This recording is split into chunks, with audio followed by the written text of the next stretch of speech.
Welcome to Aristotle's Lyceum. Here, the world's first biologist sketched plants and animals to understand life from the ground up. He taught us the four causes: what things are made of, their form, who made them, and why, and showed that true happiness comes from practicing virtues like courage and generosity every day. That's Aristotle. Science, ethics, politics, all grounded in real life.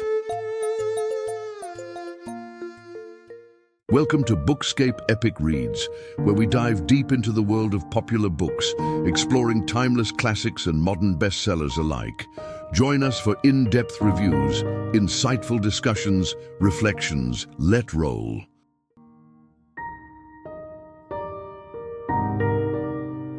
In the grand sweep of ancient Greek thought, the turn from cosmology to ethics and politics represents nothing less than a tectonic shift. And at its center stand two towering figures: Socrates, the gadfly of Athens, and his most illustrious disciple Plato. Stocks opens this section by drawing us into mid-5th century BCE Athens, a city still smarting from the trauma of the Persian Wars yet brimming with democratic experiment. Here, in the crowded public spaces, from the marble-fluted halls of the Agora to the shaded colonnades of the Academy, Socrates prowled, not brandishing a pen or parchment, but armed only with his relentless questioning, the elenchus. We feel the charged atmosphere of those street corner debates, the way Socrates would latch onto a youthful politician's confident assertion, justice is doing what the city commands, and, through a series of incisive questions, expose its very foundations to dizzying self-contradiction. Stocks reminds us that Socrates wrote nothing down. Our knowledge of him comes through the vivid recollections of Plato and Xenophon. Yet in reconstructing Socrates' method, Stocks emphasizes both its humility and its radicalism. Humility in the admission of one's own ignorance. I know that I know nothing. And radicalism in the insistence that virtue is knowledge. That to do wrong is to suffer from intellectual error. From these streets of Attica, Stocks leads us into the realm of Plato's written dialogues, where Socrates' living voice is preserved and mythologized. He guides us through the early works, Apology, where the old man defends himself before jurors who will ultimately condemn him to death. Crito, in which Socrates insists that true justice must respect the very laws that bind us. And Euthyphro, where the question, what is piety, dissolves into layers of circularity and contradiction. Stocks shows how in each dialogue form and content intertwine. The dramatic setting, the characters' personalities, and the unfolding dialectic all serve to illustrate Plato's conviction that philosophy is not a lecture, but a lived encounter. Then comes the magnum opus, the Republic, and here Stocks' narrative soars. He paints an immersive picture. Socrates reclining with Glaucon and Adimantus in the lush grove of Academus, sketching on the sand the outlines of the ideal city, the Callipolis. We trace the argument from justice as specialization in a well-ordered society to the tripartite soul's reflection of ruler, guardian, and producer. Stocks unpacks Plato's theory of forms, the notion that the perfect form of justice, beauty, or good exists apart from its imperfect earthly instances, and shows how this metaphysical vision undergirds his political project. Only philosopher kings, whose souls have glimpsed the form of the good, can steer the polis toward true well-being. Yet Stocks does not let us idolize Plato uncritically.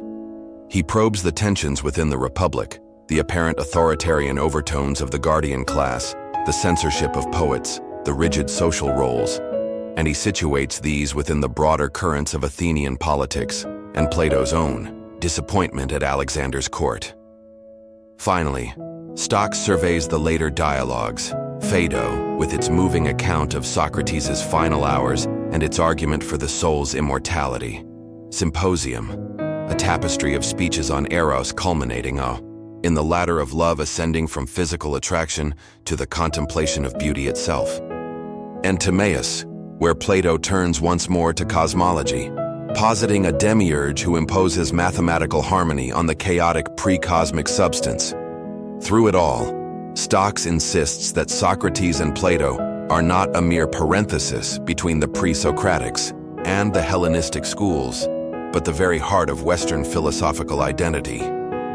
Their relentless turn toward ethical self-examination and political idealism would echo through centuries, informing Augustine's city of God, influencing the structures of medieval universities, and eventually resurfacing in the Enlightenment's social contract theories. In Stocks's rich, multifaceted account, we come to see classical philosophy not as a static monument, but as a living, breathing dialogue, one that begins with a question on an Athenian street and reaches toward the highest realms of metaphysical and moral vision. In Aristotle's world, thought itself became an exploration of things as they are, concrete, plural, and alive, marking a decisive turn from his teacher Plato's realm of transcendent forms. Stocks opens this section by guiding us into the Lyceum's shaded peristyle, where Aristotle lectured in the morning sunlight, scrolls in hand, while students gathered to hear his systematic inquiries into every corner of nature and human life. Unlike the soaring abstractions of the Republic, Aristotle's method was rooted in observation. He dissected animals, cataloged plants, and queried craftsmen about their practices, convinced that true knowledge must begin with particulars before ascending to universals. At the heart of Aristotle's metaphysics lies the doctrine of substance and the famous four causes. Stocks animates each cause with vivid examples. The material cause is the bronze of a statue, the formal cause is the sculptor's design, the efficient cause is the artist's chisel shaping the form, and the final cause is the purpose or function, perhaps a city's public admiration, that gives the work its meaning. Through these categories, Aristotle dissolves the ancient puzzle of change. A seed does not simply perish as it sprouts into a tree. Rather, its intrinsic potentiality, dunamis, actualizes into the mature form, energia, of an oak. Stocks emphasizes how this potency-actuality framework would echo not only through medieval scholasticism, but also in modern philosophies of science and mind. Turning to Aristotle's Nicomachean Ethics, Stocks transports us to the Lyceum's Groves at Dusk, where Aristotle and his students discuss the nature of eudaimonia, flourishing or human well-being. Here, virtue, arete, is not a gift from the gods, but a habit cultivated through practice. Courage emerges not by knowing what courage is, but by repeatedly acting bravely in the face of fear.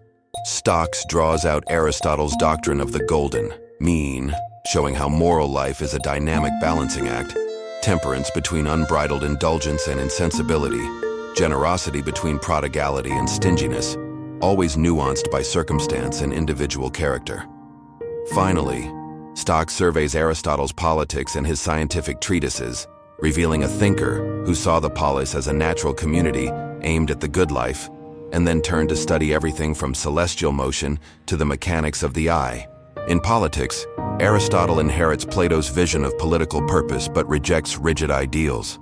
Constitutions should fit their citizens, whether in Athens, Sparta, or a small oligarchy. In his biological works, Aristotle catalogues hundreds of species, providing empirical foundations that would endure until the Renaissance.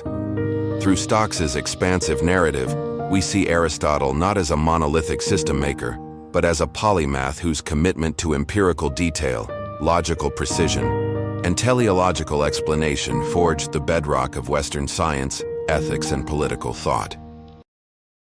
Don't forget to comment, like, and subscribe.